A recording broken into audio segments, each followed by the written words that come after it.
Yes, hello everyone. Hello everyone. Welcome to the live stream. It's going to really be a fun one today. We're going to do a case study of a guy named Chris he shows up for all the live streams. He's really a wonderful guy. He really turned around his health. He lost like 40 pounds, close to 40 pounds in I don't think I have my mic set up. Okay.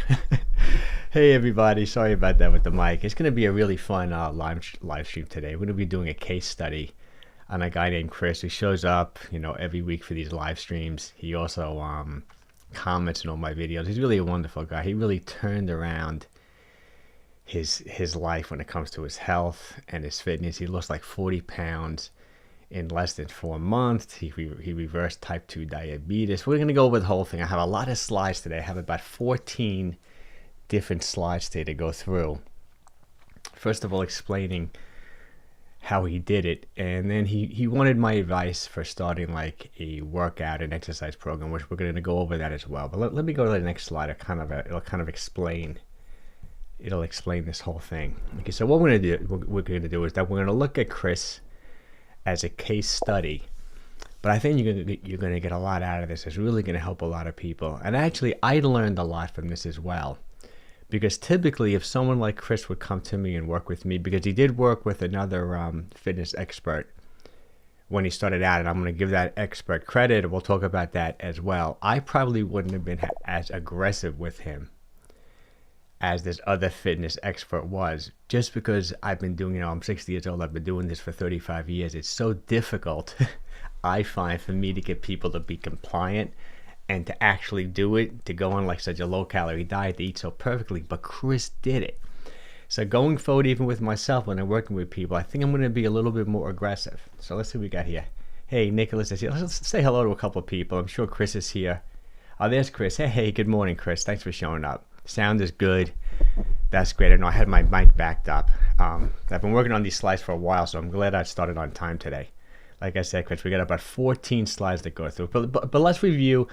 Let's first go over like exactly what I'm going to do, and then we'll get this whole party started. Okay, we got some people from Facebook too. Also, I'm using some different software. Once again, there was an upgrade to the software I'm using. So I'm going out on Facebook, going out on YouTube. I think I might even be on LinkedIn. But hopefully everything is going to go nice and smooth. I hope so. So let's go over once again exactly what we're going to do. So Chris is a 43-year-old man. Okay, he lost 40 pounds, close to 40 pounds, like 38 pounds in 4 months, and he actually reversed type 2 diabetes, which is really incredible. And we're going to break down exactly like what type 2 diabetes is, if you're not familiar with it. What A1C is, was the hemoglobin number, which is really important. He had tremendous improvements of that. We'll also talk about insulin. He was taking insulin 4 times a day at one point, and he's done with his insulin, which is just like incredible. And then we'll go over the exact diet that he was on. And this is not a diet that I prescribe, but I actually love the diet. It's a little bit more of a bodybuilding-ish diet, but we'll talk about the differences between the diet he's doing then, and now he kind of switched over to a little bit more of my my eating philosophy. And then the main part, the end of this, and then at the end, maybe halfway through this presentation, we're going to go over an exercise program that he wants to do, that I actually prescribe to him. And we have some good history, so you're going to follow along really well. We have some history on like the type of gym he can go to, how often he'd like to work out, how much time he has to work out. So you can really relate, to this presentation really well, I think. It's going to be a lot of fun. Okay, so let's jump. We got other people. Hey, Healthy Hello, thanks for showing up. Happy Sunday, sounds good. Here's Nicholas again. Mike, is it a coincidence that I felt so much more energetic after a big meal rather than eating a small amount? No, it's hard to say. It's hard to say. It could be a coincidence, but maybe you just kind of fueled yourself up, Nicholas, Hey, Gene is here too. Hey, thanks, Gene. Thanks for showing up. This is great. Okay, so let's jump into it. Okay, so let's first go over where Chris was 4 months ago and like where exactly he is today. So 4 months ago, he was 5'10". Obviously, his height's the same, right? 43 years old. He's a little bit older, right? He weighed 258 pounds. And unfortunately, like I said, he was type 2 diabetic. His A1C, and we're going to break this down, was 10.5, which unfortunately is pretty high. So he was 100% type 2 diabetic, and he was taking insulin 4 times a day. And this is so incredible. He's done such an amazing job. I'm so proud of him. It's incredible. Today, he weighs 220 pounds, and this is recent blood work that he had done last week, so it's really relevant. His A1C went down to 5.8, which is really incredible. He's no longer diabetic. He's no longer taking insulin. The only issue is, but in my personal opinion, obviously you all guys know I'm not a doctor. His blood pressure is 133/85. In my opinion, that's borderline high. And I also think that once he loses even a little bit more weight and starts working out, starts doing some things. I also have a slide on some recommendations I have for Chris to just like naturally lower blood pressure. But we'll talk about that when we get to that slide. But I think it's borderline high, and I think it's just going to settle right now. Let's say hello to a couple of other people. Patel is here, which is great. Hey, Mike. This should be interesting. Diabetes is on the rise globally. Prevention is key. No doubt about that. I mean, it's really an epidemic. Obesity, type 2 diabetes, and such a horrible disease too. I mean, it really deteriorates you. I'm so glad Chris was able to turn it around. Good job, Chris. Oh, that's great. We get some support from the group, which I love to see. Let's just quickly go over, and some of these things I kind of pulled. You know what I've been using a lot? I'm sure everyone has checked it out. I've been using that ChatGPT OpenAI. I mean, it's like mind-blowing to me. So typically when I would look up a definition like to explain type 2 diabetes or anything, I would Google it, read a bunch of articles. Now I go to OpenAI. I just type in, explain to me simply what type 2 diabetes is, even though I was familiar with it, and it just shoots out these short paragraphs and sentences. It is incredible. You have to check it out. Okay, what is type 2 diabetes? Okay, it's a chronic metabolic disorder. And what we mean by metabolic disorder is that it has to do with how you metabolize like carbohydrates, proteins, foods, things like that. Characterized by high blood sugar levels caused by insulin resistance or the inability of the body to produce enough insulin. Okay, so let's just quickly talk about insulin. Insulin is that storage hormone. Right? Like whatever you eat calories, say you have a big meal, right? Whatever you eat calories you're not burning at that moment, those excess calories get stored away. See, the pancreas releases insulin, which is the storage hormone, which helps lower blood sugar, because the body doesn't want more than about 5 grams of like sugar running through the bloodstream at any one time, right? That's why it's really dangerous and not good for you to have elevated blood sugar levels. Some people feel, and I've even heard some longevity doctors, like I would bring these guys up, like Peter Attia, there's numerous ones who some people even believe that controlling blood sugar over your lifetime is one of the biggest indicators of how long you're going to live to longevity. So controlling blood sugar is so key, right? So for example, one reason why people might have diabetes is that if they're constantly overeating and eating a lot of carbohydrate, sugary type foods, they become insulin resistant, meaning that their metabolism is off, that even though the pancreas is producing insulin, the body can't store away that blood sugar properly. That means the cells are not responding to it. Some people call it like a lock and key situation where like insulin is the key that opens up the door so you can store carbohydrates like glycogen in your muscle and your liver, fat and fat cells. So like even fat cells is protective, meaning that when your fat cells get bigger, it's really keeping your blood sugar down because you're storing those excess calories in the form of fat, similar to glycogen in your muscle and your liver. So it's so important. And another issue can be is that just the body just doesn't produce enough insulin.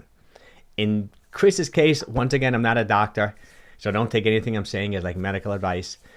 I think he was more insulin resistant because he responded so well to a change in diet that he increased his insulin sensitivity.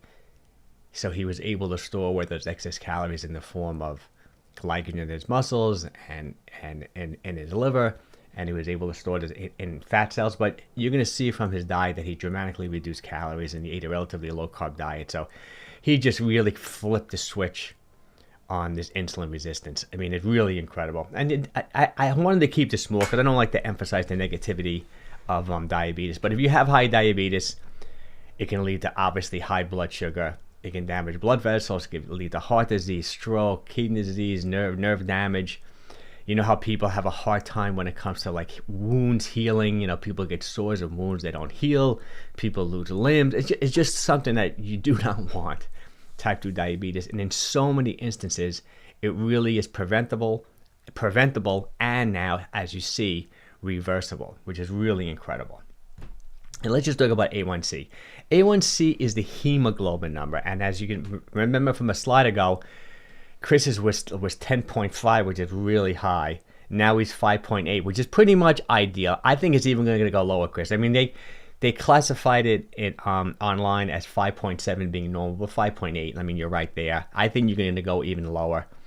Anything over 6.5 would be considered, you're diabetic.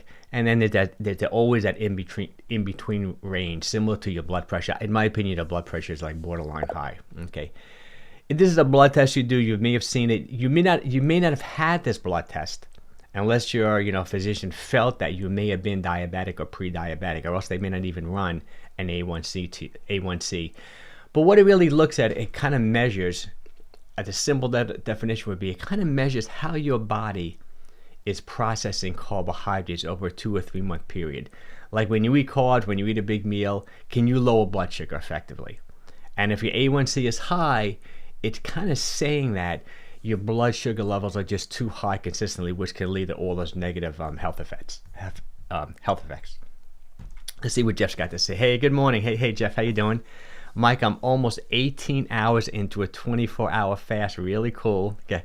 Just drinking water right now, saving my coffee until later when I start to feel hungry. That sounds great. And don't forget the electrolytes too, Jeff. I mean, you could definitely put a little salt, drink the mineral water. I'm proud of you. You're doing great. You're doing incredible. Okay, let's go over now. This is really a cool part.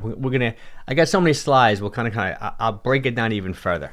So this is the diet that Chris went on, and if anyone wants to chime in, chime right in. This is a diet that Chris went on 4 months ago, and he got this diet from a guy named 𝘾𝙊𝘾𝙃𝙄𝙉𝙂 on Instagram, and I checked him out. Really interesting looking guy. First of all, he's my age. This guy Jeff.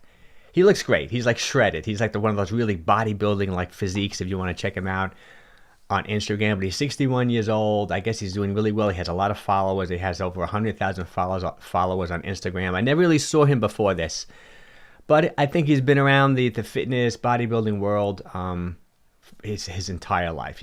Similar to me, but he's more bodybuilding-ish than I am. I think I'm a little bit more like general health and fitness than he would be. And this is pretty much the diet that he put Chris on. Okay, it's a whole food diet, which is great. Really low in calories. This is where it was a really aggressive diet. He really wanted Chris to only eat 1,600 calories a day.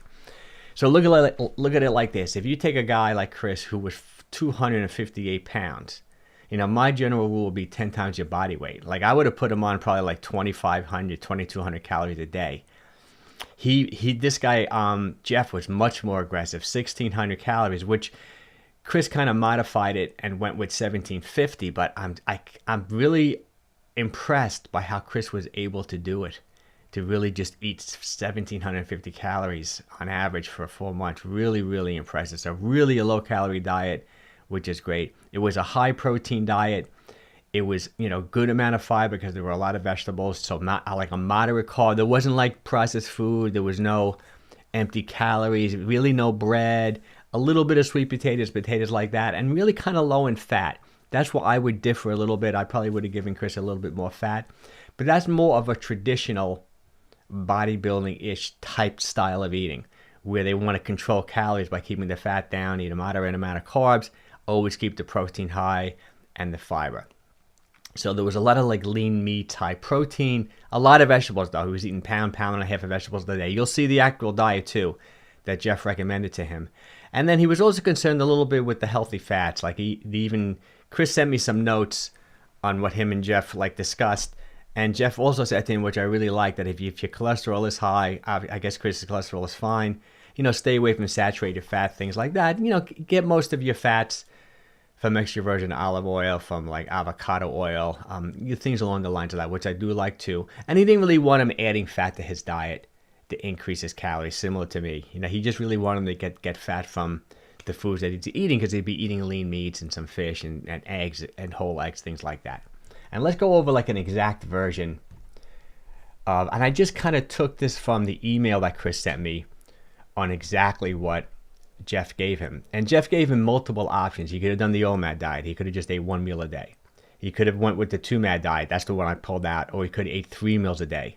The difference is when you look at the 1, 2, and 3 meal plan that Jeff gave him, when you look at the macros, like they were, if you were doing an OMAD, you were eating like 20 ounces of meat, you know, so he really wanted to keep the protein high, and then you were really pounding the vegetables. But this is an example of what he gave him if Jeff was eating, if Chris was eating 2 meals a day. You know, you can have your animal protein, you know, relatively low in fat. Don't add any oils to the meal. See, 14 ounces of meat. So every 4 ounces is about 25 grams of protein. So high protein meal. Pound and a quarter of vegetables, so high fiber, fibrous vegetables, which I love, or just have them maybe like half a sweet potato or a little bit of corn. So if it was a starchy carb, obviously he wanted to keep it a little bit lower. So it's a low glycemic meal, which is nice. Same, like another example would have been like 10 ounces of poultry, pound and a half of vegetables, once again, half a sweet potato, a little bit of healthy fats, maybe a little extra virgin olive oil. Or if you went with fish, you know, very similar. I do like the diet. You know, it is a relatively low diet. See, in my opinion, I'm really impressed that Chris was able to do it, because I think a lot of people would be somewhat hungry on a diet like this without increasing the amount of like natural fat with it. But I think it's fantastic. Okay, so let's talk about like what Chris is doing actually right now. Okay, so this is Chris's diet pretty much today, which is a little bit more, like he mentioned in the email, and I know because he comments all the time that he's eating a little bit more my style in that he's eating 2 meals a day. He's doing the protein shake or protein bar. He likes those no-cal protein bars, which I love because they're so high in fiber too. You get like 15, 16, 17 grams of fiber. And then he's also taking an essential amino acid supplement, which I really like too. So first thing in the morning when he's in a fasted state, he may do a scoop of those 𝘾𝙊𝘾𝙃𝙄𝙉𝙂. So it's kind of like getting protein while getting almost next to no calories, you know, which is really great. He is taking some supplements too. He's taking a multivitamin, doing a little creatine, doing a little glutamine, which is good for recovery. I think he's even doing some collagen protein from time to time. So he's really keeping his protein up, which I absolutely love. That's going to help him. The fact that he lost 40 pounds really maintained that muscle mass. But he's going to start working out hopefully on Monday or next week, you know, so which is really going to help even more.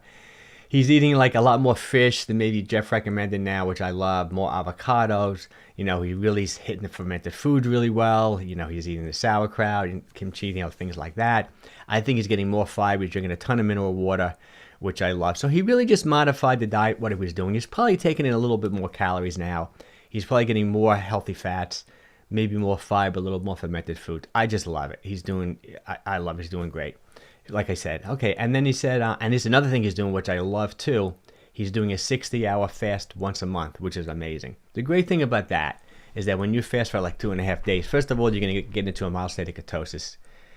And it kind of just empties those stored carbohydrates. It gives you like a nice baseline to start with. You know, there's almost no carbs in your muscle. You know, your liver's producing these ketone bodies, which is great for your brain, great for clarity. I think it's really helped turn around type 2 diabetes for him, because it just really increases insulin sensitivity if you can do a 60-hour fast. And he's been doing that, so he must have done that 4 times already, which is just incredible. He's just absolutely like killing it. You know, I just love what he's doing. Hey, let's just quickly talk about this blood pressure. So like I said, he's 135/85, which is really borderline high in my opinion. I even listened to a whole podcast once again, The Drive by Peter Attia, where he had an expert, a cardiologist, who's just specialized in like blood pressure and all that things. And the interesting thing, they were almost in a little bit of a disagreement, because Peter Attia, he's known as a longevity doctor. So he would want everyone's numbers, like a normal blood pressure is 120/80. Like Peter would want it even better than that, right? But this guy who was an expert, he said that he really feels that if your blood pressure is below 140/90, he wouldn't be all that concerned about it. He feels that instead of taking medicine for the rest of your life, you know, 140/90 still is a pretty good blood pressure when you get older. So you're really, really borderline, Chris, 135/85. Oh, let's see. We got Gene. Hey, Gene. Oh, thanks again, Gene. Gene always gives me a super chat every single time he shows up for these live streams. I really do appreciate it. Let's see what he says. Okay. I keep hearing that the Mediterranean diet is the best diet, but dropping red meat altogether is a huge sacrifice. You know why I think that is? I love the Mediterranean diet.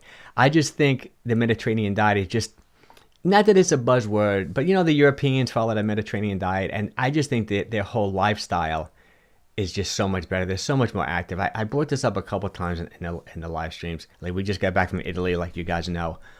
And Italians in general live 18 months longer on average than people in the U.S. Yet a lot of them smoke. They're drinking a reasonable amount of wine. But they literally walk everywhere they go. Like, similar to this type 2 diabetes. Some people would take, instead of taking insulin like Chris was taking, they'll take like a metformin drug that helps control blood sugar. But research has shown that if you just walk 10 minutes after every meal you eat, like say you eat breakfast, lunch, and dinner, and you walk 10 minutes, you're going to like dramatically lower blood sugar with just a 10-minute walk. So when it comes to this Mediterranean diet, even though I love it, I wouldn't be that concerned about red meat, Gene, unless you're just pounding like high-fat red meat, like if you're eating, brisket and processed meats, and you're eating like bacon, a little bit of bacon now and then is like a real treat. I wouldn't be concerned about the red meat. And Mediterranean still means a lot of fish, it's just tons of vegetables, whole eggs, avocados. That, in my mind, that's the Mediterranean diet. And one of the reasons why I think it does show so much positive benefits is just the lifestyle that people lead who live in an area where the Mediterranean diet is more the standard diet, as opposed to the American diet, unfortunately, is like bacon cheeseburger and like fast food, and it's just like crushing everybody.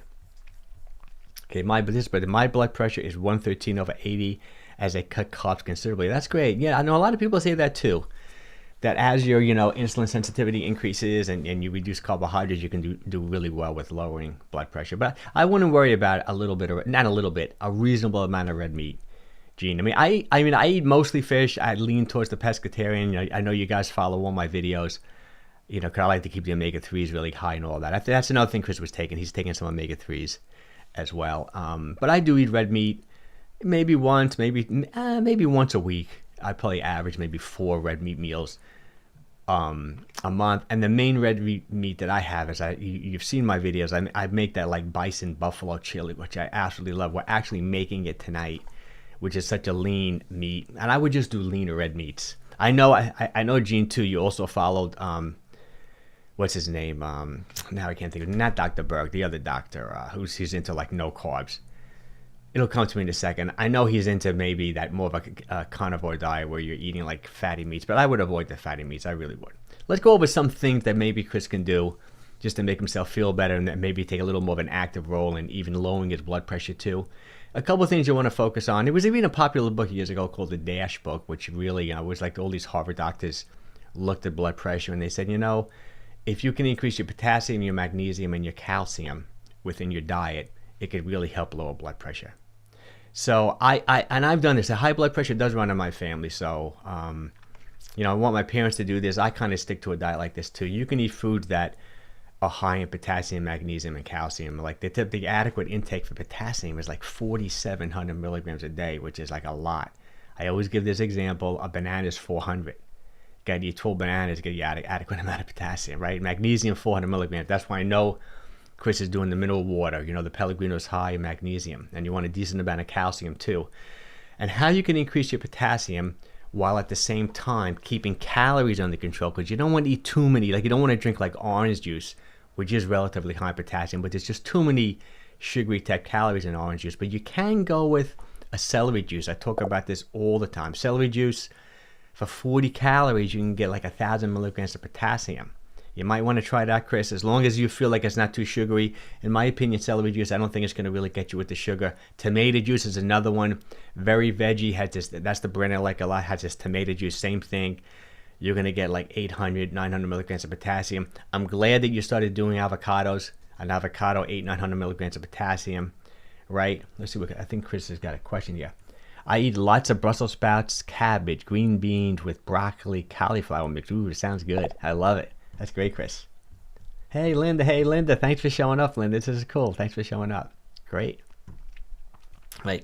And then the calcium, you want the fermented foods, you want the Greek yogurt, like things like that. And there's some other things, like I try to eat also in a way that increases nitric oxide. Because when you get older, nitric oxide levels go down. That's the molecule that like vasodilates, that open up so your arteries, great for blood flow, can actually potentially lower blood pressure. So foods like arugula I didn't see that in your diet, Chris, but I don't know if some people don't like the bitter taste of arugula, but you can go with a spinach salad. Just eat as much vegetable as you can. And another supplement you may want to consider taking, and I take this all the time, is L-citrulline. See, L-citrulline is a non-essential amino acid. And how it works is that you can take like maybe 3 to 6 grams of it. It helps the body make arginine.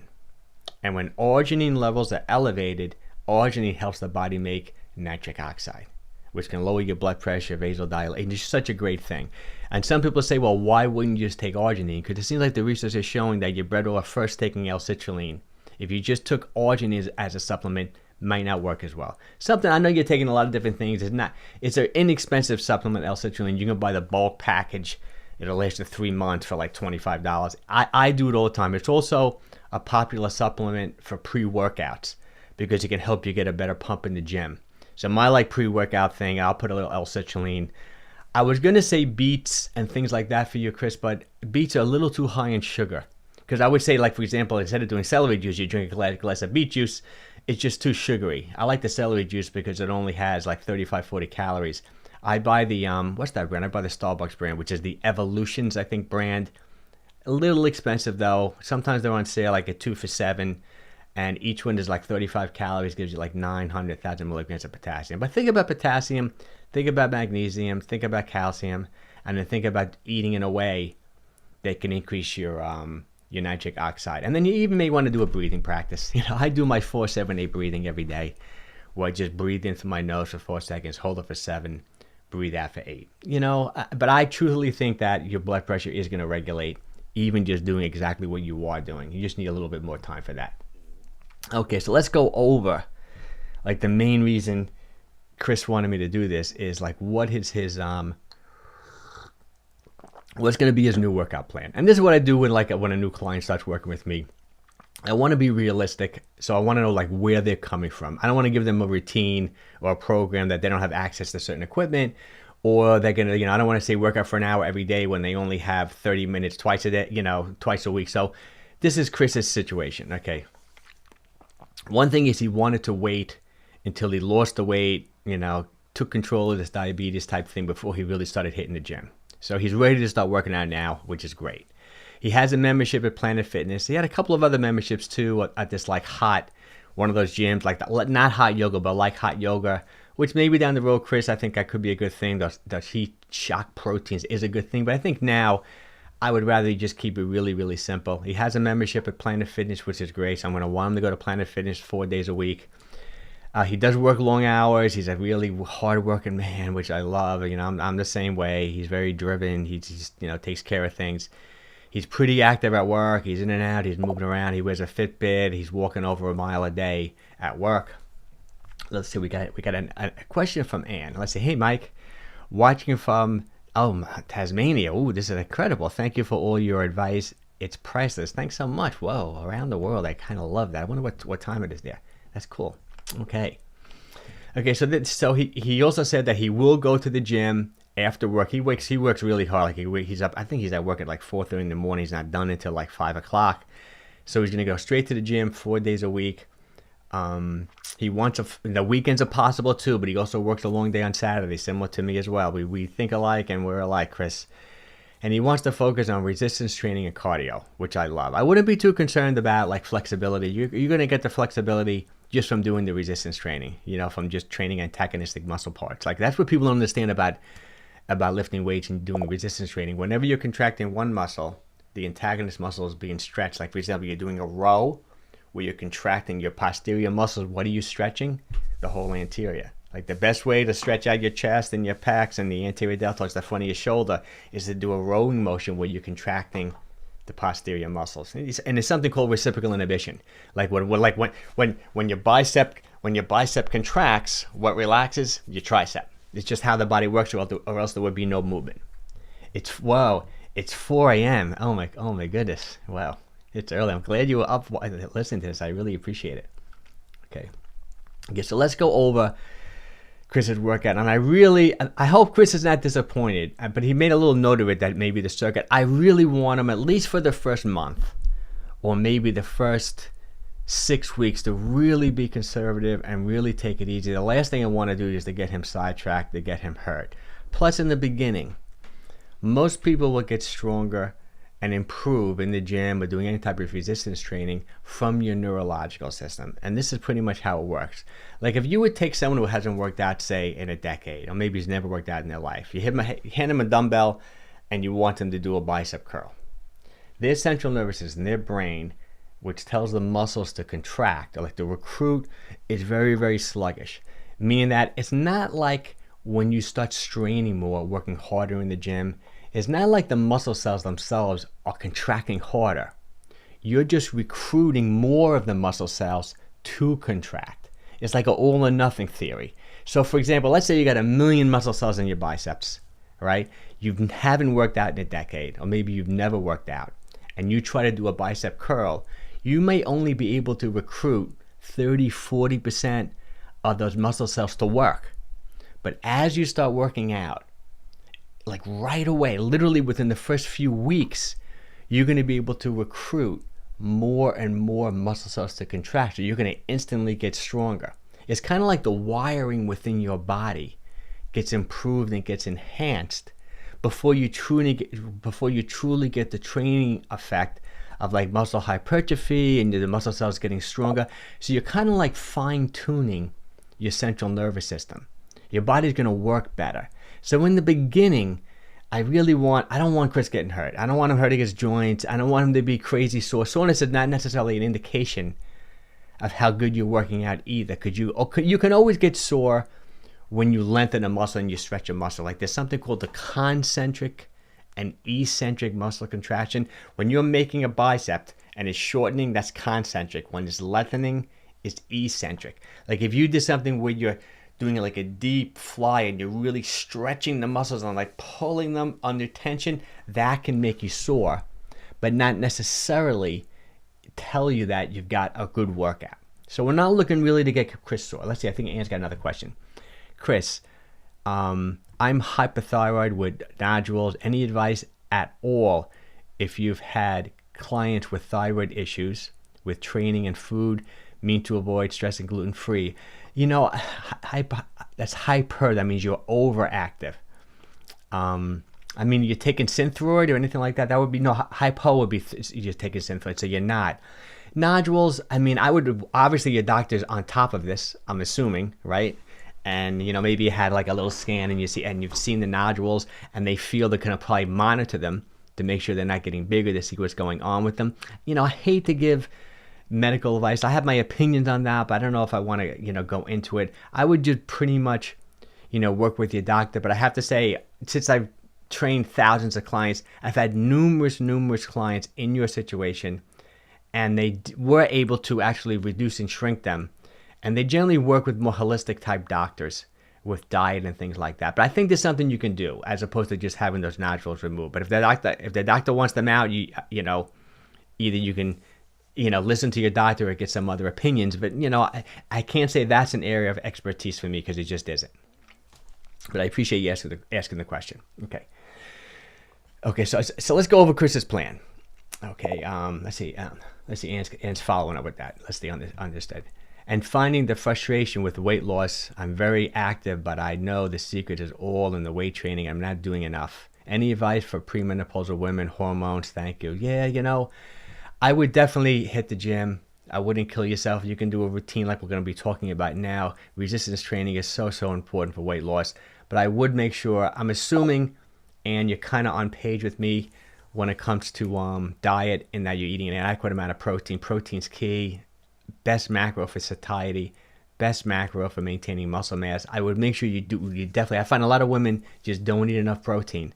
So I would take your body weight, multiply it by 0.7, eat that many grams of protein a day. If you know what your body fat is, let's say you're 20-25% body fat, I would take your lean body mass, you can multiply that by 0.9 for a more accurate indicator. But there are even online calculators you can use. I would keep your protein up and start doing some resistance training. You can do a very similar routine that we're going to discuss now for Chris. Okay, so there's another question. I probably should have emailed you on this, Chris, but it took me so much time to put these slides together. But I'm assuming you're going to be eating dinner, like your last meal of the day, because I know you're doing 2 MAD now, after your workout. I'm just assuming that. So, for example, I'm assuming you're working all day, you're done at 5 o'clock, you're going to go right to the gym 4 days a week, and I'm assuming you're going to have dinner when you get home. So the only thing that concerns me a little bit, and that's another reason why I don't want you to kill yourself in the gym at first, besides avoiding injury, is that I don't want you to be ravenously hungry out of nowhere, because that's what happens. That's why most of the research about like working out and losing weight, saying that, oh, working out does nothing to help you lose weight. And the reason they claim that is because most people just get hungrier. Like, you work out really hard for an hour, you go home, you have a slice of pizza, a can of Coke, and then, calorie wise, you're even. And that's why bodybuilders and like physique athletes, or someone like myself who like always monitors calories, doesn't find that working out, even though working out might make me hungrier, I'm just not going to eat more, because I'm just conditioned for that, because I come from that world. But most people, when it comes to exercise, that's why I like to tell them, look at your workouts as creating the response you want, and don't try to control your weight with working out. So what I'm hoping is going to happen with Chris here is that let him start off easy. I don't want him to be ravenously hungry and go off his diet. I still want him to stick to whatever calorie level he's at now. I'm not sure if he's at 1750. Maybe he's a little bit more now since he's having some avocados and things like that. Maybe he's at 2022. It's probably still in the deficit, but probably not at maintenance, which is nice. And then I don't want him to be like, dead and ravenously hungry when he's working out. He might want to do, like, I know he's taking those essential amino acids in the morning. He may want to do another scoop in water and drink it as like an intra-workout drink, or right before the workout, only take another 15 calories. Or you may want to just do like a scoop of whey protein or something. Take in 120 calories, another 25 grams of protein, just to give you a little bit more fuel for the workout. It'll be good for muscle recovery. And I think it's going to like curb your hunger a little bit. I just don't want you're doing so well, I don't want you to get thrown off just because you're going to deplete carbohydrates and you're not eating too many carbs already from these workouts. So especially the HIIT and the resistance, I just don't want you to get caught. Let's see what we got here. Yes, that's right, Chris, and I understand you're, oh, cool. And it's Mike, but it's okay. Hey, Glenn, thanks for showing up. I know you've left a couple of comments. You're doing good. I'm so happy. I had a rough week. Oh, okay, you had a rough week, though. Two binge days, but I'm recovering. The last 2 days I've had a good, mostly soup, but I had a protein shake. It sounds good. It's okay. But you were telling me you were doing good, so I'm glad. Okay, yes, I will be eating after the gym. Okay, good. That's good. That's also going to help you curb your appetite. So even if you are a little bit hungry from these workouts, eat right after you get back from the gym. That's another great way to do it. Or you can also do what I said too. I know it's expensive. That's the other thing. If money wasn't an issue, I would definitely say do those essential aminos while you're working out. You can drink them while you're working out. But I know it gets expensive. It gets expensive for me. If you don't want to, spend the money on it, like a scoop of whey protein will be less expensive, and it'll only be 120 calories, which will be great too. Because you're going to need the protein even more now with all the working out. A little water. Ooh, we just bought some nice king salmon from Whole Foods. Great. Oh yeah, and don't worry about it. I say everyone's name wrong too. No problem at all. Okay, I first started training in my late teens, early 20s with the weights, and it changed my life. Always eating a lot of protein, eggs especially. That's great. That's great. Great, Ann. And here's Biff. Let's take what Biff has to say. Don't worry, brother. My diet's been completely off the rails the past couple of weeks. I know it happens. It happens to me too. Okay. Okay. So we're gonna do a resistance training. What did I write that wrong? Okay. This is a big point I want to bring out.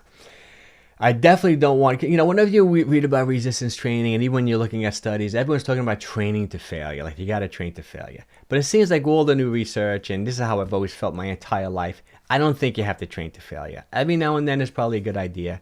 But most of your training, 80-90% of your training should be nowhere near failure. There's something called reps in reserve. I don't want Chris, at least in the beginning, going more than 80% effort. And that's still pretty good, 80, 85 maybe. So you always want to keep 3 or 4 reps in reserve. So for example, if you're doing a leg extension machine, and you can say you got 50 pounds on there, and you can do like 20 reps, and then you just drop. You can't do it. Do 16, 17 reps. I don't want you to overdo it in the beginning. So keep that in mind. No training to failure. Same thing with the HIIT, the high intensity interval training. When we're doing the cardio, and I'm going to map this all out for you, even though like the studies and people say you want to go 100% effort, don't. Go like 80, maybe 85% effort when you're doing the high intensity training. Okay? And then the first week, like if you're going to start tomorrow, like on Monday, and then I don't know if you plan on doing that, go extra easy. I just want you to just go through the motions the first week. Stick to the schedule.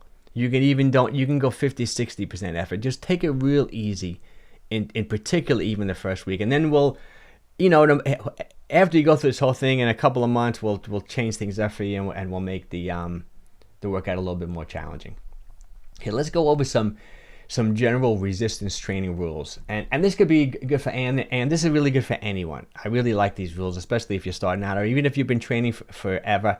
I always talk about this. The first gym I ever joined was a Nautilus gym. Arthur Jones, he was a believer in that, like, high intensity, short duration type training. Like, you do one set relatively hard, you go through a circuit. He was into pre-exhaustion, which gets a little complicated, but I love it. I always go back to that to some degree when I'm starting people out. I think it's a great way to get started. Okay, so the first thing I like him to do is we're probably going to just stick with the circuit. Planet Fitness really does, even though it's a affordable gym, which I love, it really does have great equipment. Planet Fitness got great treadmills, great aerobic equipment, has nice circuits, good. Like, you can't do much better. You really can't. So I'm going to want him to use a circuit. We're going to map out all the exercises. I want him to keep the reps relatively on the high side, like 12 to 18 reps. I like that because he's going to keep the weight under control. That higher rep training has more like of a cumulative fatigue, which I think is really great. Good for your central nervous system for, like, patterning the motion and getting those muscle cells to contract. You're going to do more pump training, like burn training, which I like to do. I want him to use a relatively slow rep cadence. I like 2 seconds up, pause, 3 seconds down. So each repetition is going to be 5 seconds. It's going to stop you from getting hurt. There are benefits to training faster, but I love the slow rep cadence. So, for example, if you're doing a 12 rep set, that's going to be 60 seconds, time on the tension, time on the load. If you're doing 15 reps, it's going to be even longer, So I like this at least to start, okay? Then I would do, this is a term I like to use, like one work set, 80% effort per exercise. And you'll see, I'm going to break this down even further. On the movements that you're doing, compound movements, like, for example, there are some machines in the circuit which are isolated machines, meaning that, like, a leg extension, when you're sitting in the chair and you're just extending your lower leg, it really just isolates and works the quadriceps, right? But then when you're doing a leg press, where you're pushing that whole platform and you're working your quads, your hams, your glutes, your adductors, your abductors, you're working everything. That involves a lot more work and just a lot more recruitment of muscle. So you might want to do like a warm-up set first and then do your one hard work set. I'm going to break it down better in the next slide. But I really just want you to do like one good set of each of these 12 different exercises. And then I want you to move relatively quickly. I don't want you to be so out of breath between sets that when you go from one set to the next, that it's not your muscles that are fatiguing, but you're just gasping for air, and that's what's slowing you down. Don't let that be the limiting factor. Make it more like muscle fatigue is the limiting factor when you go from set to set. Not that you're like so breathless that you can't get to the next set. So if you even need more than 60 seconds, take more than 60 seconds, at least in the beginning. Okay, let's see what Gene's got. Okay, about resistance training. What do you prefer, 3 times a week for 30 minutes or 5 times a week for 15? I would say 3 times a week for 30 minutes for sure, Gene. You could, because you want to create that response, and I still believe in that classic, 24, 48 hour recovery. You want to recover like a Monday, Wednesday, Friday. I think would be much better than just doing 15 minutes every day, unless you're really doing like split routines where maybe you're doing totally upper body one day, lower body the next, and you just like to do resistance training every day. I would think that would be just as good. But even if you're doing like a push and pull, there's still overlap. Push and pull is classic, meaning that some guys or gals would do like pushing one day, which would be like you push chest, shoulders, triceps. The next day you would pull like back, biceps. Even that, when you're hitting those antagonistic muscles, if you're doing it every single day, I think you're going to have a hard time with recovery, in my opinion. Yeah. Okay, cool. Okay, let's go. So let's go to the next slide. This is more specific, this particular slide. Let's just break down the exact example of what one of these resistance training sessions would look like. Okay, good. I'm glad you guys are talking to each other, which is great. I love that. Okay, so let's go over an example of resistance training. It seems like the magical number at most of these gyms are these like 12 machine circuits. And I can't say that I've walked into a Planet Fitness in a long time. You know, when they first opened up 20 years ago, I was in one a few times. I generally work out of my own gym, but I do like to visit gyms just to stay in the loop and see what's going on in the gyms. And I even looked online and I kind of, peeked at Planet Fitness and some of the commercials and some of like the websites where they look at the equipment. And they seem to have just what I would consider just a classic circuit. Sometimes it looks like they have even more than one in these big, tremendous gyms. But the first thing I want you to do, and this workout is going to be like an under 45-minute workout with you walking in, warming up, cooling down, the whole thing. Okay. First you get there, you want to warm up. And what does warm up mean? Warm up means just what it sounds like.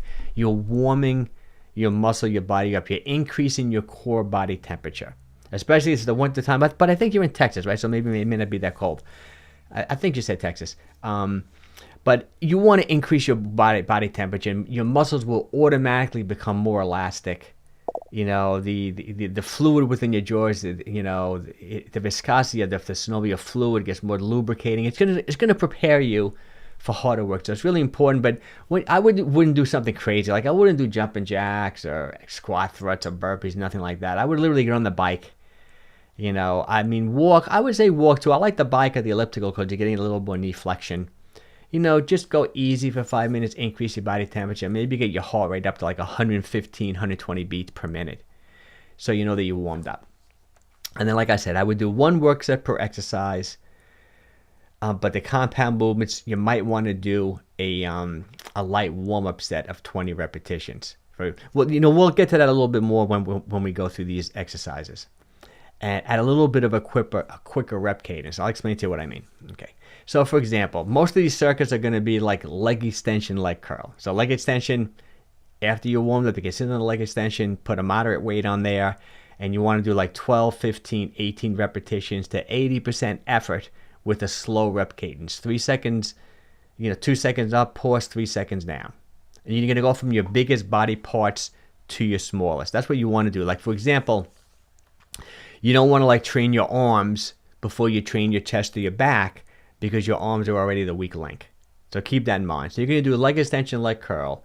But then when it comes to the leg press, that's the thing where you're going to be pushing with your legs. And you may be familiar with all this stuff, Chris. I know maybe everyone here is kind of familiar with it. That's a big compound movement. So instead of just doing one set, what I probably would do, I would do leg extension, leg curl, one set, 80% effort. Then I would do a light set of leg press, maybe 20 repetitions, not with that 5-second rep cadence. I would use just a normal like 2-3 second rep cadence. Keep it moving, keep it light, and then do your one hard work set. That's how I would do it. I think that makes more sense.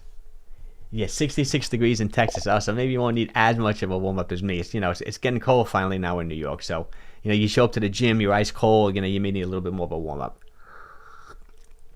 Okay, and then I'm assuming there's an ad and abduction. That's, that outer thigh, inner thigh. I know people think that's a woman's machine, but it's great for men to do too. Your adductors are big muscles, which is great. Plus abduction, where you're working your outer, like that gluteus medius minimus, is great in my opinion. It sets the pelvis. It keeps your back really strong. I would do the ad and abduction as well. So you're pretty much doing 4 different exercises for lower body, and you're doing one extra warm-up set. You got about 5 sets there. Right, I think that's all you need for now. Down the road, you'll see we're probably going to be increasing the volume, increasing the sets, increasing the intensity. But the first 5-6 weeks, I really would just stick to this one reasonably hard work set. And what I would probably do with you is before we increase the volume, maybe we would increase the intensity instead of doing an 80% work set, maybe to a 90-95% work set where you only keep like a rep or 2 in reserve when you're working hard. And then your typical circuit, a seated row machine. I'm sure they have that for your back. Lat pull down for your back. Same thing. The seated row and the lat pull down are more compound movements. Feel it out. Maybe for the first one, the row, you might want to do one warm-up set and then do your one work set. I don't think you have to do it for both, or maybe for one.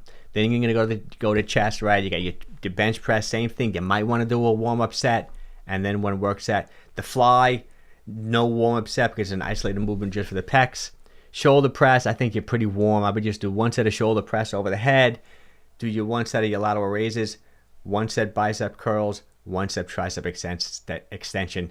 perfect typical circuit that you'd find in almost any big gym, any like Planet Fitness, even the fancy gyms like an Equinox or Lifetime or like LA Fitness. They all have these circuits pretty much just like this. There's at least one circuit in every gym. I don't think you can go wrong. What I wouldn't do though are the abdominal machines in the circuit. I don't really like them. I find them to be really, really rough on the back. You know, those machines where maybe there's a cushion here and you're kind of like flexing forward. Plus, I don't think you want to necessarily use weight on your abs. You know, I'm also into non-movement exercises for training the core in the midsection. So I would just do like a front plank, you know, where you just hold it on your toes and your elbows with a flat back like you're doing a push-up. And maybe just hold that 80% effort. You know, try to get up to a minute eventually if you can. And then I would want to progress you to like a rolling planks and this and that. We talked about it with Jeff a while ago. Let's see what Ann's got to say. Oh, let's see what Gene's got to say first. I think resistance training Monday, Wednesday, Friday for 30 minutes and cardio Tuesday, Thursday for 30 minutes fits right into the morning. I love it. I think that's great, Gene. I don't think you can do better than that. I think you were right on. Let's see what Ann's got to say. Okay. Everything you say, Mike, is spot on. Ooh, that sounds good. And I'll use this myself again to reference my training. But even doing push-ups makes such a difference even after a week. I totally agree. I think people forget the power of body weight. Totally agree. I agree. You mean the fact that Chris is somewhat of a bigger guy, I didn't really want him to do, I didn't want him to really tax himself with things like doing push-ups yet. Eventually, I think he'll be banging out push-ups and doing a really great job at them. But for now, I'd probably rather them stick with the circuit. And he's still going to be doing a plank, which is kind of like planking similar to a push-up, which I think will be really good. And then maybe just 1 or 2 sets of the planks, and then just cool down. But cool down, I think it's important to cool down. Plus, you're going to flush everything out, those metabolites. You know, it's also nice just to like psychologically know you're winding down. And I would probably just walk for 5 minutes after your resistance training workout. Okay, so that's resistance training. Now let's go over cardio. This is what I like him to do. Since we have like a 4-day limit on the cardio, and I'm going to try to sneak in an extra day on you, Chris, too, on a Sunday, just as like a day that you can use if you miss a day during the week, or just I still would love you to get out there on a. I'm sure I don't know if you. I think you're married. I don't know if you and your wife have time on Sunday just to go take a nice long walk. So pretty in Texas, do something like that. But let's go over the cardio. It's going to be a combination of that VO2 max, you know, that high intensity HIIT type training, with a little bit of steady state. Because I'm going to want you to do a split routine. You'll see on the next slide where we're going to want you to, like, one day when you go to the gym, you're doing resistance. The next day, you're doing this cardio workout. Okay, so you're going to do both HIIT and steady state at the same time. I would also pick a low impact piece of equipment. Like, I don't want you sprinting on the treadmill or anything like that, at least not initially. I would use the bike. I would use the elliptical, the Stairmaster maybe. You can do a treadmill for walking, and then I would probably want you to use the incline. So let's go over like an exact example of like a really good like cardio type workout you can do. It says so you're gonna walk, and I just gave the treadmill as an example, but it can be anything you want, just nothing that's bouncing and jumping or something like that. Okay, so you're gonna walk easy for 5 minutes. This is just a warm up, and I'm not sure the speed, but I just know myself. I'm not a fast walker, and I put like I said, thousands of people on treadmills over the years. You know, somewhere maybe 3.2 miles an hour, maybe 3.5. I know you're a tall guy. What do you say, 5'10"? Well, you're taller than me. 3.5 miles per hour. I think that's like kind of like a nice speed to walk at. You can kind of keep your form good. You don't have to pound the treadmill. It's kind of a comfortable pace. Walk like that for 5 minutes.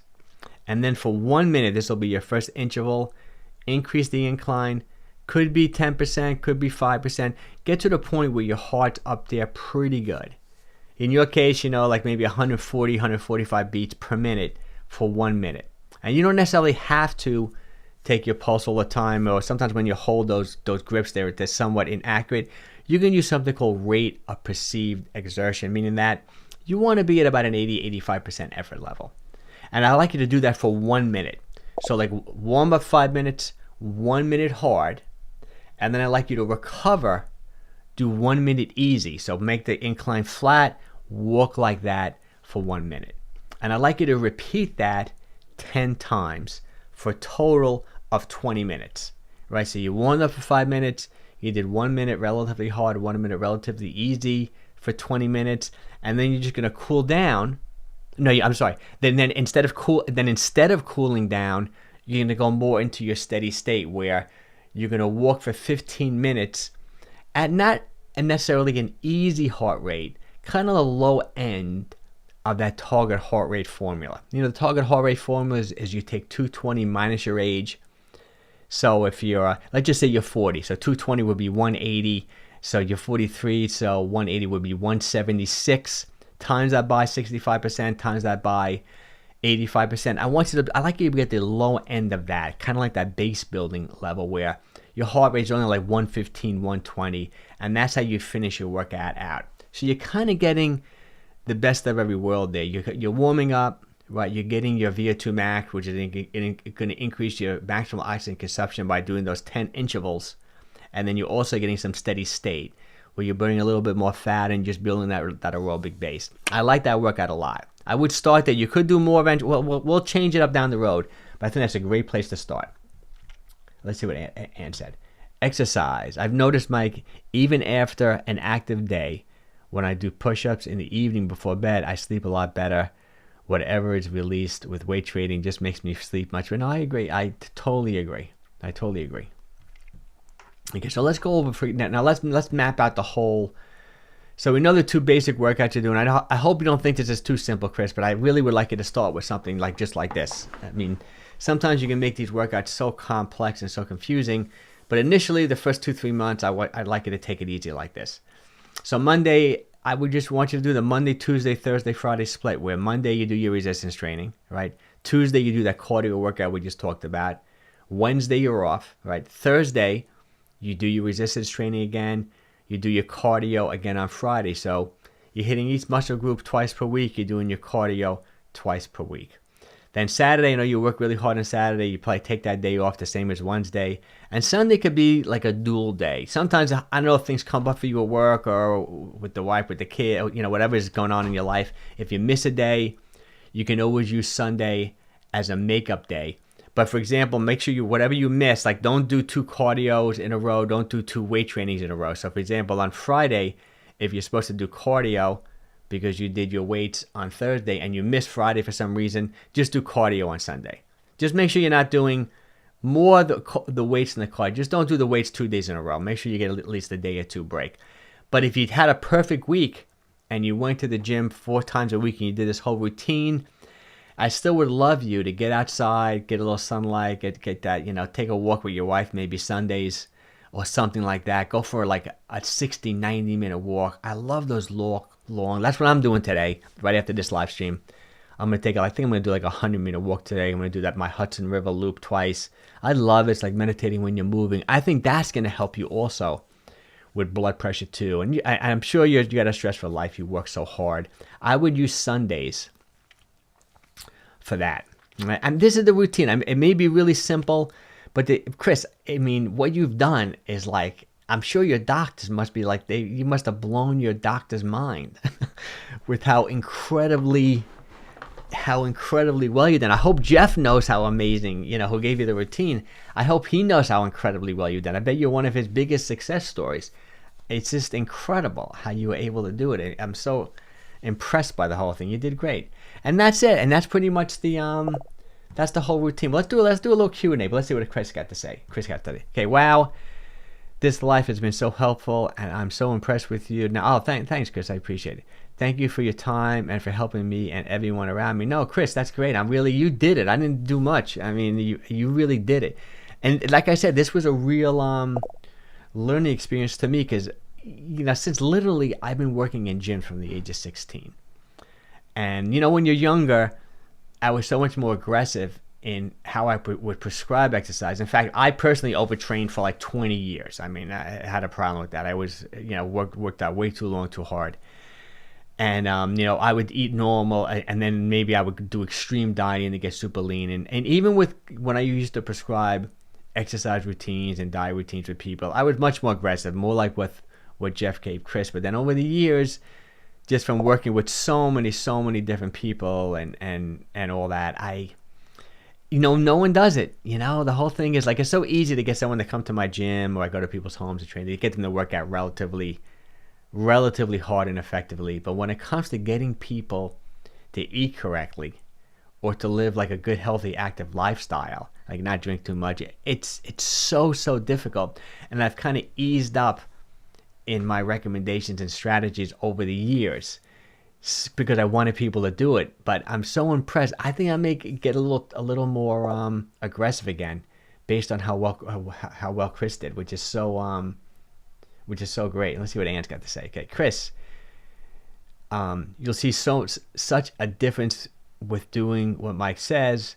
Working each body part twice a week will produce such changes, and you'll notice a change after 2 weeks. Oh, that's great. I love that. Oh, Chris, hey, thanks so much, Chris. Big super chat from Chris. I really appreciate it. Chris gave me another super chat like this a couple of weeks ago, which I really appreciate. So nice of you, Chris. That's great. But I'm so excited to see how you're going to feel like a month from now with all this working out. I think it's going to be like a real plus for you. Yeah, my doctor is so happy and impressed. I passed along your information to him. Jeff is also very excited. Oh, that's great. I'm really happy. I really should contact Jeff. Maybe I can connect with him. He seems like a pretty cool guy. Let's see, Ann's got to say here. Mike, will you have some fascinating stories after all the years in the gym, trading? Oh my God, I got so many stories. Everything you could imagine. I do say I try not to, I'll never say anything negative about anyone. I got some crazy, when I've dealt with thousands of people, hundreds of people over the years. There's so many crazy stories. But I've had a lot of success stories. Also, some people, like I said, it's so hard.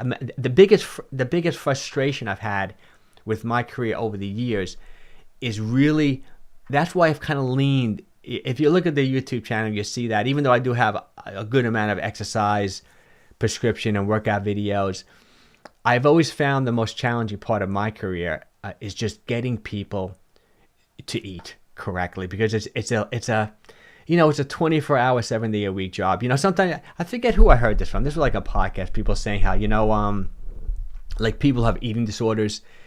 It's one of the hardest things to correct compared to other things. Like, for example, let's say you're an alcoholic. Like, say you're like a drug addict. Like, say, you can tell someone who's an alcoholic, okay, do whatever you have to do, but get to a point where you're just not drinking. You cannot have one drink. How can you tell someone who has an eating disorder, or someone who's like overeating and is obese and has all these metabolic issues, to stop eating forever? You can't. You got to get someone to, like, you got to eat, but you got to eat every day. You got to eat the right way and just eat this much. And people have food addictions, people have sugar addictions, it's not like you can say just stop eating. So and it can be so, and when it comes to nutrition and when it comes to like diet advice, it's so all across the board. I have to say, the diets that I've tried with people over the years, because I've been doing this forever. I remember it was popular back then, like the low carb, the 𝘾𝙊𝘼𝘾𝙃, the fit or fat, all the low carb to the Atkins diet, to have all these different things. That's why I like this time restricted eating, intermittent fasting so much. Out of everything I've tried over the years with people, in the last 10 years, I definitely have had the most success with people just giving them a smaller eating window. People just automatically eat less without me having to have enough counting calories, which I love them to do, or necessarily tracking things.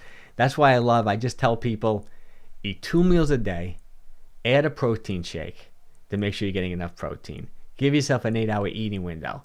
Most people just dramatically just eat less. It's without driving them nuts. That's why I like it so much. It's the most frustrating thing for me, is what people do outside of the gym when they're not with me to make them successful. Oh, that's great, Chris. Actually, I'm thanking Chris. That's great. Let's see what Chris says. Jeff does live. Jeff does lives every evening. I'll really say I wasn't familiar with him until you. I'll have to check him out. Okay, Jeff goes live every evening on Instagram, and he'll interact with you. He's got a very no-nonsense approach, but he's a really smart guy and cares a lot. I'm sure he does. The guy looks incredible. He looks like a bodybuilder at my age. More muscular than me, that's for sure. Okay. This is Ann. I can't imagine you saying anything negative about people. Oh my God, thanks. Your integrity goes through even in videos. And yes, you can't control what people do outside of the gym. I know. That's the most frustrating thing. It's always been for me. That's why I like to focus more on this, eating suggestions. That's why I think some people like them. I like doing those short little videos where I'm showing people always want to know, tell me exactly what to eat. That's why I've been doing a lot of those short little videos. They seem to be taking off a little bit lately. Taking off incredibly well on TikTok for some reason. Instagram, so-so. Let's see. Okay. Check him out this afternoon. Just turn on notifications. That sounds good. I definitely will check him out for sure. Let's see what Gwen's got to say. Okay, please. Think it's so simple, but it's like a daily thing to remind yourself of good habits. I know, Gwen. It really is. The voices in my head tell me totally different. I know. It really is. We just got to get you, Gwen, putting together. You got to put together like a good 3 months of like eating the best you can. I think maybe just the results that you'll see, if you can just put together 3 months, will get you so motivated. Get you in the right get you in the right mindset. I think it can really work for you. All right, guys, let's see. I got some time here. We've been on for like an hour. Any other questions, general questions? And it doesn't have to be about this. Could be back to intermittent fasting. I don't think I did any meals. I thought it took me so long to make these slides. I thought it was going to take me much longer to explain it, but I went through it a little bit quicker. Let me see if I can pull up a couple of let me move this up. A couple of recent meals that I've been eating. Let me see what I ate today, because I know I posted a couple on let me see. I know I posted a couple. Let me go to my phone. I'm going to transfer a couple from my phone, because I did post a few on Instagram this week. Let me see. Let me pull them up. I'm going to send them to my computer now from the phone. Let's see. This is what I had. I think this is a lunch I think I had yesterday. I'll pull it right in.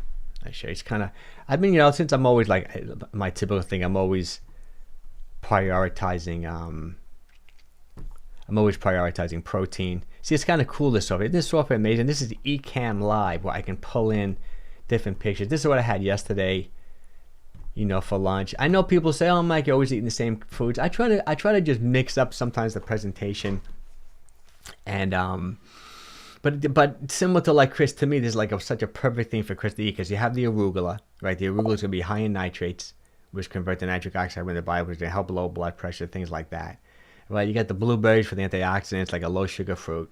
You got the avocado, which is high in potassium. You get maybe 800-900 milligrams of potassium, plus you get 15-16 grams of fiber. The fiber is so high, the net carbs are going to be low. Then this is, I think, a piece of leftover Arctic chard from the night before. Maybe that's 6-7 ounces there, 50 grams, 60 grams of protein, combined with, I think there's 2 pasture-raised eggs. So definitely 60 grams of protein there, 15, 20 grams of fiber, loaded with potassium. I mean, this is just like a perfect meal to eat. I mean, you can't go wrong eating like that. Let me switch another one. And even me, because I like to show this too, because people say, "Oh, Mike, I do eat like a baked potato or a sweet potato now and then." I mean, it's not something. This is probably why I probably did this, because I eat a relatively low carb, is because I probably had a really low carb. This is actually a dinner. I must have had like a really, really low carb lunch that particular day. Maybe I worked out later than I wanted to. So this is like a really big piece. I think my wife was away for business all week this week. I was on my own. So this is probably literally maybe a pound. I think this is a pound of salmon that I got, and I like to make it spicy. Meaning like this is Cajun, like spicy hot. And I did eat a whole baked potato. When you really look at it, a baked potato also is loaded with potassium, and there's a decent amount of fiber. And I put a little extra virgin olive oil with some black pepper on it.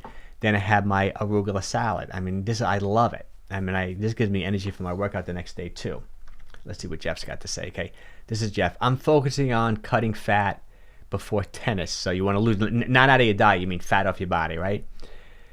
Tennis season starts again. I let myself gain too much and can feel the difference in how fast I get out of breath. Yeah, definitely. I mean, you're definitely going to be slower on the court. There's no question about it. With with a little bit of increased body weight, no doubt about it. That's for my son too. Actually, my son's running right now. He's running at a big tournament. I think he's up in Boston. I think he's running the 800 today, like the half mile, and he's looking really good this year. He looks a little thinner to me too. When runners, you lose a pound and you're so much faster on those like sprinting type races. Okay, this is Jeff. I'm going to try your recommendations of a 10-minute walk after each meal. Oh, I would love you to do that. That would be great. Only time it's tough to do that is lunch, because I have to get back to the office. And it doesn't necessarily have to be walking, in my opinion, even though the studies, they wanted to pick an exercise. But I do things like this because my house is always a mess. But, you know, after I eat lunch, I may just vacuum. My house can always use a vacuuming. I vacuum the house. My house is really high, and then I have a lot of steps. You know, after I eat lunch, then I'm going to vacuum the house, right? I'm going to take the garbage down to the pails. I mean, I'm probably doing a 15, 20-minute just active lifestyle, you know, after lunch. And sometimes I'll do the same thing after dinner, something similar like that. I may go clean a little part of the house. I may just go up and down, go down to the garage, get something, come up. You know, I just would not want anyone after you eat a meal to plop down on the couch or in a chair and do nothing. And it's really important post-meal to move around a little bit. I even read one study that said 2 minutes did something, help control blood sugar. Just don't say, I mean, you know what people in America, in the U.S. do. You know, they eat a big dinner that's high in processed foods, right? Then they have some dessert. Then they sit in front of the TV and they eat chips and cookies and stuff like that all night. It just kills you. Literally, if you did that earlier in the day, it'd be so much better because at least you're moving around and you can control blood sugar. And there's another thing that I think I'm going to do. If you notice this week with most of my videos, I did a number of short videos and one long form video. I kind of picked one topic, and the topic I picked was similar to last week's live stream, which was all the research is indicating that you're better off taking your calories earlier in the day to help control leptin, the hunger hormone, which tells your brain that you're full, that when you eat late at night, for some reason, leptin is reduced the next day and you're hungrier.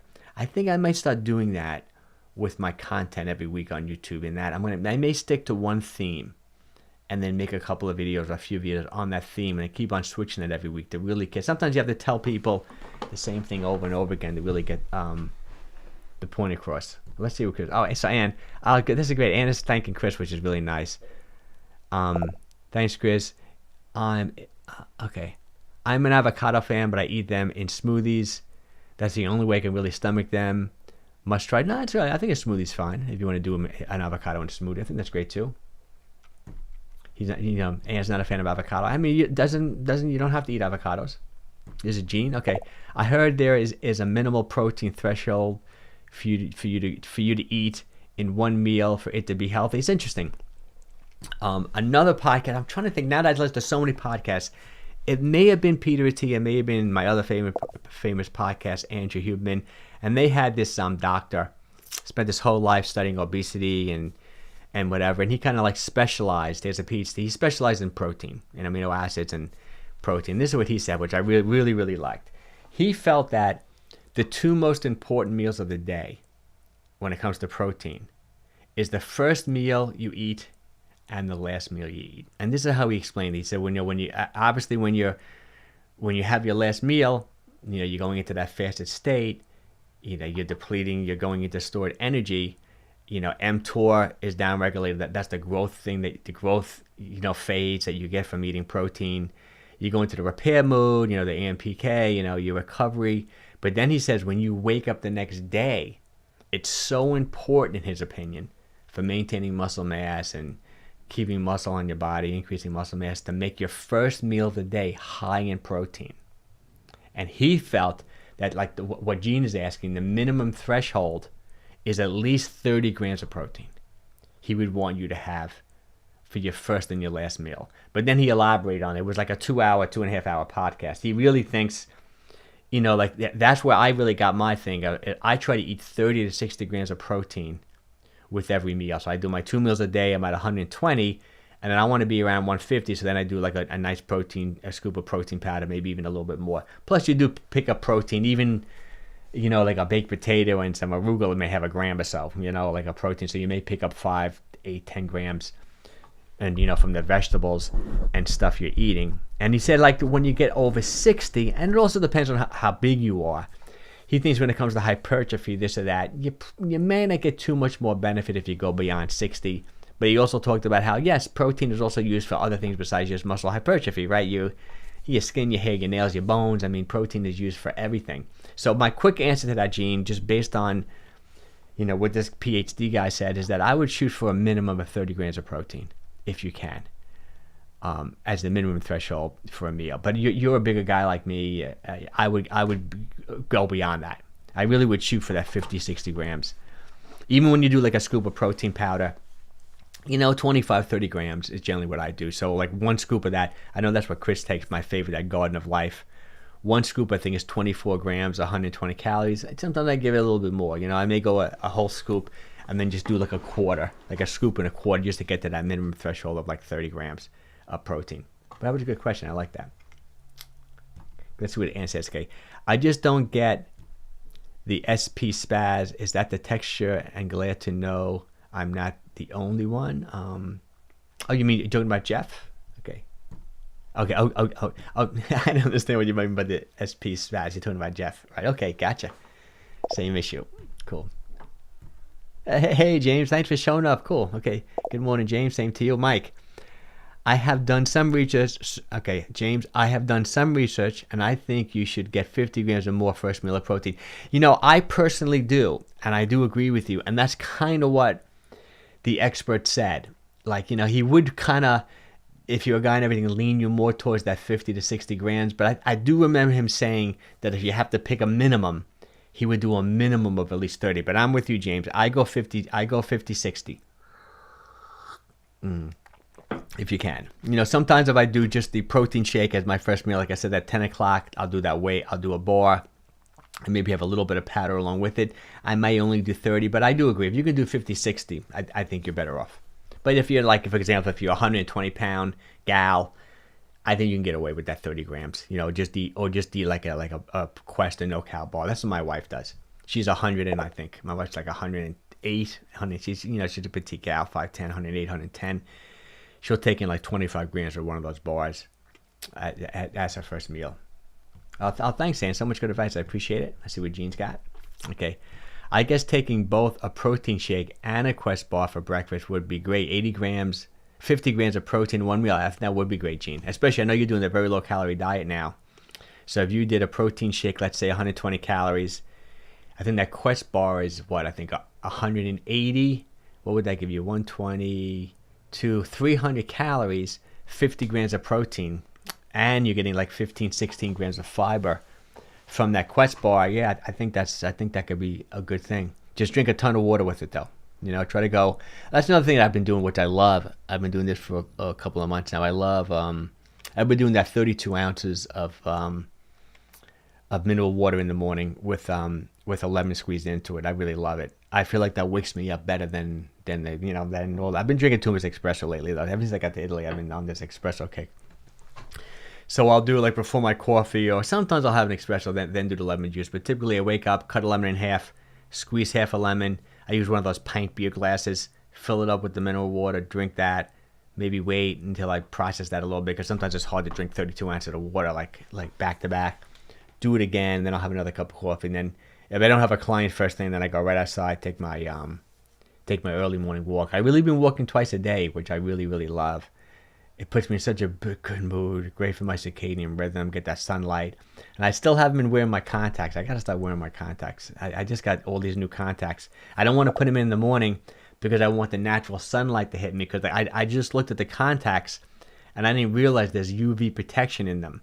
And that's what's stopping me from wearing my contacts, because you want your retina, you want your eyes to absorb that good, sunlight in the morning for my morning walk. But if I have my contacts in, I'm not getting it. So, who knows? We'll see. Let's see what Chris got. Chris. I also found some great yogurt at Sprouts called the Coconut Cult. Interesting. You can only eat 2 tablespoons of it because of all the live probiotics in it. Wow, pretty cool. Just wanted to pass on. That sounds great. No, the probiotics are really good. That's another thing I know Chris is doing, which I do pretty regularly too. If I don't have a Greek yogurt, I'm eating sauerkraut. I eat a lot of pickles, like made the natural way. But also, I did hear Andrew Huberman talk about this. He's a big fan of, the professor from Stanford on this podcast about fermented foods. But he made it sound like you really need like 4 servings of these fermented foods every day to really, really make a difference. And that's a lot. It's hard to get 4. When I give myself sauerkraut, it's probably 2 servings there, because I do a nice scoop of it. The yogurt, I'm probably getting 1. But I think Chris is also taking some probiotics. I never really took too many probiotics. I always tried to just eat those prebiotics, which, they feed the good bacteria in your stomach. like eating fermented foods and eating a lot of fiber, because fiber in itself, you get the soluble, insoluble fiber, the combination is like really taking the probiotics in a way, I think. James is smoke. Let's see what James got. James, Mike, I also prefer men not to do a keto eating style, too low in protein. No, I totally agree. Did this years ago, lost weight, but muscle as well. And I totally agree with you. It's interesting because I never really like went all out keto, but I used to dip into ketosis all the time, eating like my style of eating. This is more before I started doing the early time restricted eating. But I've been experimenting with this stuff for years too. And I was able, and I used to be neurotic and use the blood monitors and poke myself and do all that type of stuff. And I found that if I was doing those like 18-6 or 24, or fast for 20 hours, I used to do that stuff a lot. And I was eating a pretty low carb diet. Like even if I kept my carbs 100 grams, 80 grams a day, but I was working out like crazy, I used to dip into ketosis a little bit, just like a mild state of ketosis. But I always kept my protein high because I didn't want to lose any muscle. But I never did like a more, that would be like a modified ketogenic-ish type diet. But I would only do that from time to time for a couple of weeks here and there. I never went straight up like a true ketogenic diet. When it comes to controlling like epilepsy and things like that, really is, very high fat, really low protein, maybe like 10% or less of your calories protein, and really, really low carb. Even the carnivore diet, people have a hard time getting into ketosis, even eating almost no carbs, because protein, gets converted to glucose and could pop people out of ketosis. So it's even, I remember like a Quest bar would pop me out of ketosis, at times, even though it's a low net carb bar, it still would pop me out of ketosis. Interesting. Yes, get some sauerkraut, sure. Thanks, Mike. Gotta go. See you next week. Sounds great. No, thanks, Gene. Thanks for super chat. I appreciate you showing up. James, keto doesn't have to be low in protein. All right, cool. And have a good day, Gene. Oh, sounds good. Okay. All right, guys. I'm probably gonna bolt. Any other questions before I go? Sometimes I like to go an hour and a half. I think we get an hour 20 something. Or good night time difference. Oh yeah, and I know 4. That's cool. All right, guys. All right, this was great. Thanks so much, Chris, for sharing. I think you're gonna help a lot of people with this. I would love more people who, you don't really hear too many case studies of actual people reversing type 2 diabetes, and you did it. A1C 5.8, which is just mind blowing, and I think it's even going to get better. The blood pressure is going to go down too. You hit a home run, and you did it. I'm really happy for you. All right, guys. I'm gonna hit the road. I really appreciate everyone showing up. Well, I'll see you guys next Sunday. We're gonna stick to this 11:30 time. I really do like it. And I'm going to try, I'm also, like I keep on saying this, but I'm really going to try to do it. I'm going to try to release a new long form video maybe every Wednesday. And then I'm also going to try to do a bunch of those shorts pretty regularly as much as I can. And then we'll do this live stream every Sunday. And once again, if you like my channel, give this live stream a thumbs up. Share my stuff, my videos with anyone you think might find it helpful. And I really appreciate all the support and all the super chats. This is great. You can case study. Oh, thanks. I appreciate it. Thanks, Ann. It's so nice of you. This is great. All right, guys. Take care, and I really appreciate you showing up. And great job, Chris. I really appreciate you letting me do this. Take care.